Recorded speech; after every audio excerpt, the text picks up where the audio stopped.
Lajmi i keq është që tashmë me humbjen edhe të këtyre avionëve, numri i avionëve dhe i helikopterëve që amerikanët kanë humbur në këtë luftë në këto 40 ditë i kalon të 12. Në Turqi ndoshta po, por në Dubai ndryshon çështja.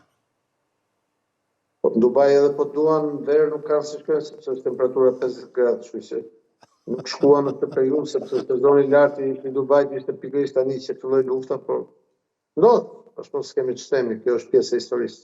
Ku bë sot Kulla, bie apo në të dielën e hershme e pam një aksion senzacional të shpëtimit të pilotit të dytë të aeroplanit F-15 të rrëzuar në Iran. Ju lutem që të na e shpjegoni në aspektin ushtarak se si ndodhi ky operacion, i cili dukej më shumë se sa një film hollywoodian.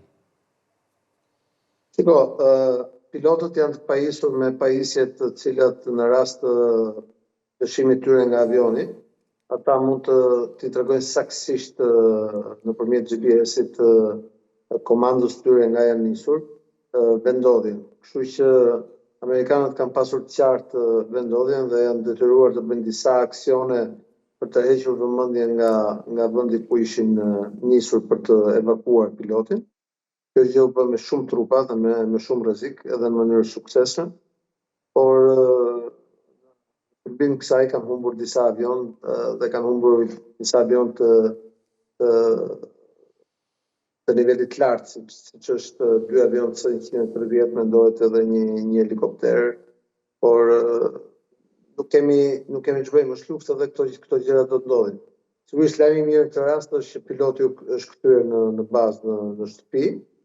Lajmi i keq është që tashmë me humbjen edhe të këtyre avionëve, numri i avionëve dhe i helikopterëve që amerikanët kanë humbur në këtë luftë në këto 40 ditë i kalon të 12. Kulla, si ishte e mundur që kaq në thellësi të territorit amerikan të zbrisin në një pistë, ashtu siç deklaruan autoritetet e SHBA-s 2 aeroplan HC-130?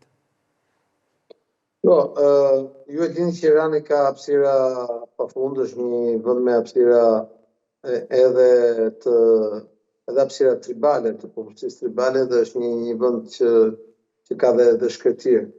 Territori e ka ofruar që ata të zbresin diku afër vendodhjes dhe të zbresin trupat elitë që të shkonin të bënin evakuimin e pilotit plagosur. Problemi është që siç zbritën, pastaj nuk mund të ngjiteshin më dhe kjo është arsyeja pse kanë humbur. Sigurisht që edhe një herë amerikanët kanë treguar që cilësia e forcave të tyre speciale dhe sidomos të shërbimeve të inteligjencës është në nivelit më të lartë në botë. Por vështirësia e terrenit, organizimi i forcave vendse të tjera bën të mundshme që në një anë suksesin e madh amerikan të evakuimit të plagosurit dhe të gjithë trupave që kishin aty rrotull, ndoshta edhe me të plagosur të tjerë. Por në anën tjetër dhënien e mjeteve me cilën ata zbarkuan aty dhe kjo gjë që bëri të çojnë ato dëm që ne përsëritëm pak më përpara. Duhet të thënë që një rol veçantë në këtë evakuim kanë pasur edhe dronët gjuajtës amerikanë, të cilët ndërkohë që zhvilloi operacionin tokë, ata kanë gjuajtur gjitha forcat iraniane që kanë qenë rrotull në mënyrë që të mos lejonin afrimin në territor.